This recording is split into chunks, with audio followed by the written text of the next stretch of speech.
resenting what he saw as an inexcusable insult to his elder brother. Zahir's lean, strong hands clenched into fists. "Here," he repeated in thunderous disbelief. "Sapphire is filming here in Maraban. Wakil told me." His brother told him, referring to one of Zahir's former bodyguards. He couldn't believe his eyes when he recognized her. It's lucky that our father refused to announce your marriage to our people. I never thought we'd live to be grateful for that. Zahir was stunned at the idea that his ex-wife could have dared to set a single foot within the borders of his country. Rage and bitterness flamed through his taut, powerful frame, and he sprang restively upright again. He had tried not to be bitter. He had tried even harder to forget his failed marriage. Only that was a little hard to do when your ex became an internationally famous supermodel, featuring in countless magazines and newspapers, and even once in a giant advertising hoarding over Times Square. In truth, a mere 5 years ago, he had been a sitting duck of a target for a cunning schemer of Sapphire Marshall's ilk, and that lowering awareness had left an indelible stain on his masculine ego. At 25 years of age, he had, thanks to his father's oppression, still been a virgin, ignorant of the West and Western women. But although he hadn't had a clue, he had at least tried to make his marriage work. His bride, on the other hand, had refused to make the smallest effort to sort out their problems. He had fought hard to keep a wife who didn't want to be his wife, indeed, who couldn't even bear for him to touch her.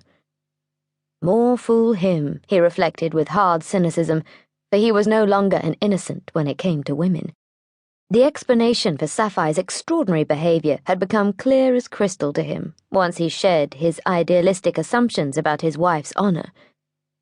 His bride had only married him because he was wealthy beyond avarice and a prince, not because she cared about him. Unpardonably, her goal in marrying him had simply been the rich payoff that would follow their divorce. He had married a woman with all the heart of a cash register, and she had not only ripped him off, but also got away scot-free, while he had paid in spades.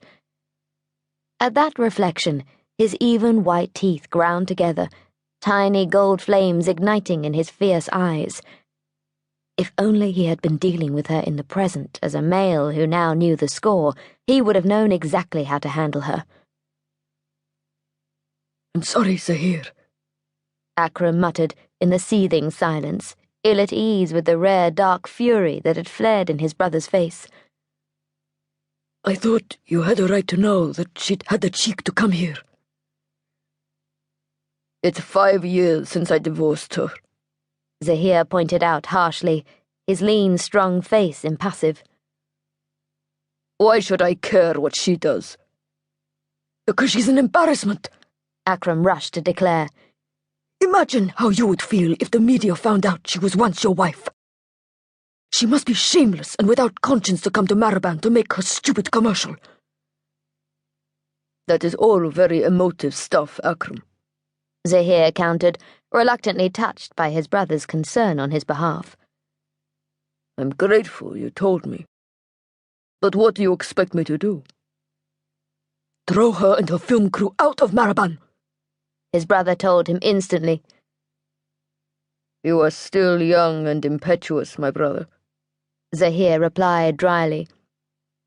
"The paparazzi follow my ex-wife everywhere she goes. Try to picture the likely consequences of deporting a world-famous celebrity. Why would I want to create headlines to alert the world's media to a past that is more wisely left buried?" When Akram had finally departed, still incredulous that his brother had failed to express a desire for retribution, Zahir made several phone calls that would have astonished the younger man.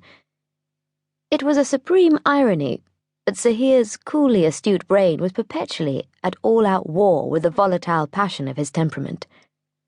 While it made no logical sense whatsoever, he wanted the chance to see Sapphire in the flesh again.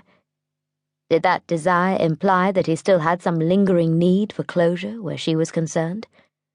Or was it simple and natural curiosity, because he was currently facing the prospect of having to take another. To keep listening to this audiobook, I've left you a link in the description so you can do it at no cost thanks to Audible's 30-day free trial.